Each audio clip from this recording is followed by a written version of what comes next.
Emergency crews are still doing all they can underground and above ground in Nicholas County to reach that man who is in the dark and cold. Good evening. Governor Patrick Morrisey is gearing up to speak with reporters right now near the Rolling Thunder mine in Nicholas County with an update. An update about what's going on. Let me start and say that people are working very, very hard. They're working around the clock, trying to do everything possible to rescue the missing miner. Right now, a lot of the work is focusing on dewatering the area, and so there are a number of machines that are pulling out water. We're looking at about 6,000 gallons per minute, and that process is going to keep going. They also have a number of people that are down trying to measure how the water levels are going down.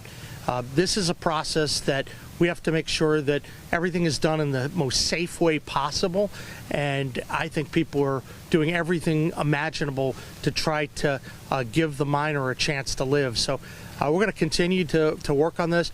I just want to thank all the people, the company and the agencies, state and federal. People are working collaboratively together to try to help ensure that this miner has that chance to live. Governor, how much does it mean to you that the community here is rallying together to, put together food for the workers here that are working nonstop day and night since Saturday?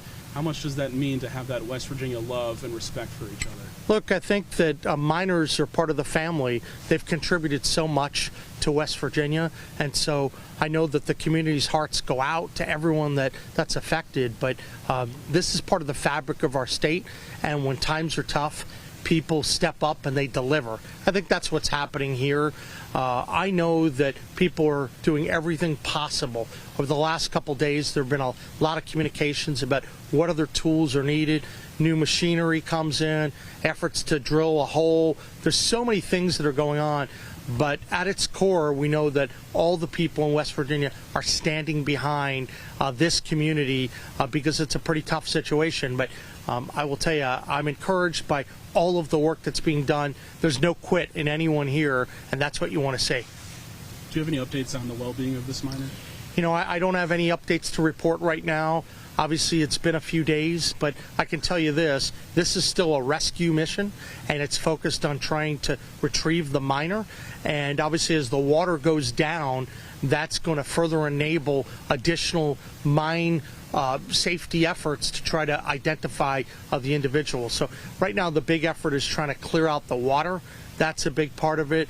It's a little preliminary to know at what level the water is going to be at so we can send more people down. But I want to say that the efforts on the part of everyone, people have been working around the clock trying to do whatever they can to help find this miner. You may not know the information for sure, but we saw all the news agencies here saw like an ambulance and 3 unmarked cars drive up the mine. Do you know of any information of why that happened at all? I don't. So I know that I went up and I just had a briefing from our mine safety director and from a number of other people up there to just get the firsthand look on it, because this is so important for our state.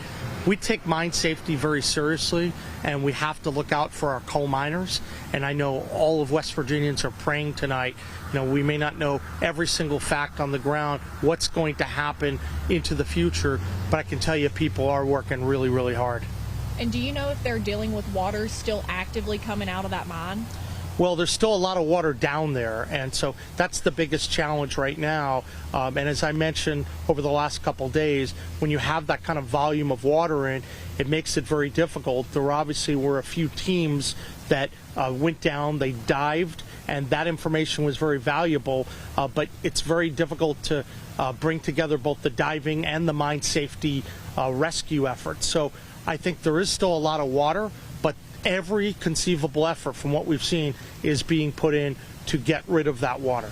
When you were just up there for, can you kind of tell me what the morale is like with all the search and rescue crews? Are they still determined? Or they still have that sense of urgency? What have you kind of seen? I think everyone is working really hard. They're working around the clock, and they're doing everything to help their colleague, right? I mean, this is a person that they know very well, and we're still not revealing the name right now. I don't think that'd be appropriate, but I can tell you that people still want to just keep putting in all the amount of time to give this guy a chance. Any other questions that you may have?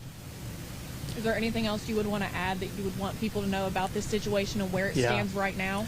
Absolutely. I would say this, that we're seeing people in West Virginia come together to rally around the miner.